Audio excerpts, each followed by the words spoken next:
This video is sponsored by Clean My Mac X. The wait is finally over, as the iPhone 12 and 12 Pro are officially available. As expected, the unboxing experience is rather minimal. A thin black box for the Pro models with blue accents on this one, signifying that this is the new Pacific Blue colorway. Inside the box, we have the phone itself, a Lightning to USB-C cable, and a few small pamphlets, a sticker, and a SIM ejection tool. That's it. That USB-C power brick that you see next to the box is something that you're going to have to buy separately if you don't already have one. Now, my first impressions of the phone itself kind of confirms my feelings when I held the iPhone 12 dummy units for the first time. Boy, are these squared edges kind of sharp. It's something that I'm not used to, as I've had a rounded-edged iPhone for a long time now, and I'm sure it will take some getting used to, but the new form factor is a little bit uncomfortable to hold. I do, however, love the look to it. This is definitely my preferred design choice, at least in terms of looks, and I'm sure I'll get used to holding it without a case very soon. I will say, this stainless steel edge is a huge fingerprint magnet still, and this Pacific Blue colorway is definitely not doing itself any favors to help mask those fingerprints. Now, one thing to note about the design, this year's Pro models now come in two different sizes, a 6.1-inch and 6.7-inch model, up from last year's 5.8 and 6.5-inch models, but the form factor of each device remains pretty close to its iPhone 11 Pro and 11 Pro Max counterparts. Apple also added a new ceramic shield display, which is supposed to be 4 times stronger in drop protection. Speaking of cases, I do have a couple of the Magsafe cases here, as well as a Magsafe charger. And I know, we've already covered all of this, and so I won't dive into them too deep, but you can check out those videos for yourself if you want to. But really, my main concern throughout those videos was my impressions of the Magsafe magnet wasn't very good because it didn't seem that strong. And some of these accessories might feel different when you attach them to the phone itself, as opposed to attaching the case and the wireless charger together without a phone inside. And so, long story short, is that different? Well, a little, maybe, or it just could just be my mind playing tricks on me. I'm not totally sure, but in my mind, I think there's a little bit of a difference. We still have to test the wallet accessory out when that comes in, but early signs point to that not being the best option to attach to the back of your phone, as it seems to be prone to falling off easily.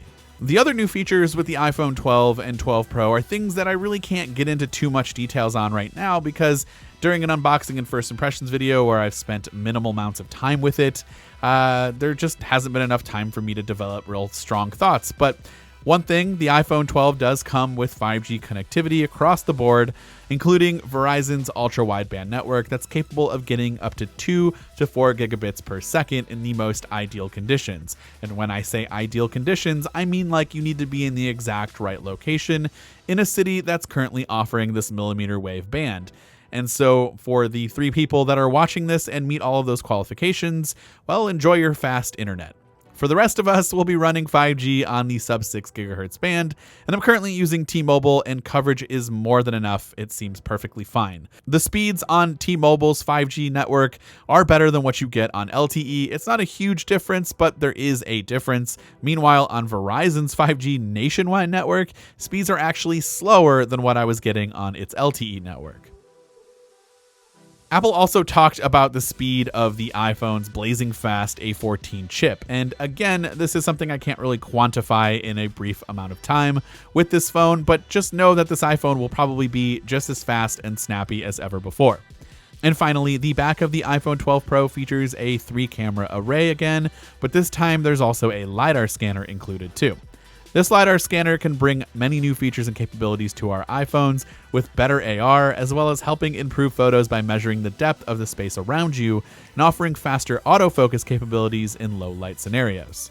The new camera system features a 27% larger sensor and pixels, which should let in more light, and I was able to sneak out for a split second to chase my kids around the park while recording video with both the iPhone 12 Pro and the iPhone 11 Pro Max, as well as snap a few pictures. Now, I added in the 11 Pro Max just to kind of give you a bit of reference and something to compare the new camera system to. So go ahead and let me know in the comments down below what you guys think of the iPhone 12 cameras compared to last year's cameras.